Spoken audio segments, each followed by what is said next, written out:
వ్యవసాయం రైతులను కాపాడుకోవడం తమ ప్రభుత్వ లక్ష్యమని ఏపీ మంత్రులు నిమ్మల పార్థసారథి కొల్లు తెలిపారు. ప్రకాశం బ్యారేజ్ నుంచి కృష్ణా పశ్చిమ డెల్టాకు తాగునీటిని విడుదల చేశారు మంత్రులు. జగన్ హయాంలో నీటి పారుదల శాఖ 20 ఏళ్లు వెనక్కి వెళ్లిందన్నారు. గుంటూరు జిల్లా ఉండవల్లి వద్ద డెల్టా ప్రధాన రెగ్యులేటర్ వద్ద కృష్ణమ్మకు పూజలు చేశారు ఏపీ మంత్రులు. అనంతరం రెగ్యులేటర్ గేట్లు తెరిచి 500 క్యూసెక్కుల నీటిని విడుదల చేశారు.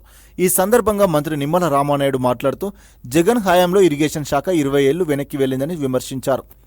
పట్టిసీమను వట్టిసీమన్న జగన్ రైతులకు క్షమాపణ చెప్పాలని డిమాండ్ చేశారు. ఎన్టీఆర్ చంద్రబాబు హయాంలో సాగునీటికి అత్యంత ప్రాధాన్యం ఇచ్చినట్లు గుర్తు చేశారు. ఒకే రోజు 4 ఎత్తిపోతల పథకాలు ప్రారంభించామన్నారు. ప్రకాశం బ్యారేజ్ నుంచి తూర్పు పశ్చిమ డెల్టాలకు నీటిని విడుదల చేసినట్టు వివరించారు. చింతలపూడి ప్రాజెక్టును వైసీపీ నాయకులు నిర్లక్ష్యం చేశారని మంత్రి పార్థసారథి విమర్శించారు. 5 ఏళ్లు పూడిక తీయకపోవడంతో రైతులకు అన్యాయం జరిగిందన్నారు. వైసీపీ ప్రభుత్వం నిర్లక్ష్యంతో పులిచింతల ఎండిపోయిందని మంత్రి కొల్లు రవీంద్ర మండిపడ్డారు. 40 టీఎంసీలు ఉండాల్సిన చోట 1/2 టీఎంసీ కూడా నీటి నిల్వలేదని చెప్పారు. చివరి ఎకరాకు నీళ్లిచ్చే వరకు తమ ప్రభుత్వం ప్రయత్నం చేస్తుందని వివరించారు.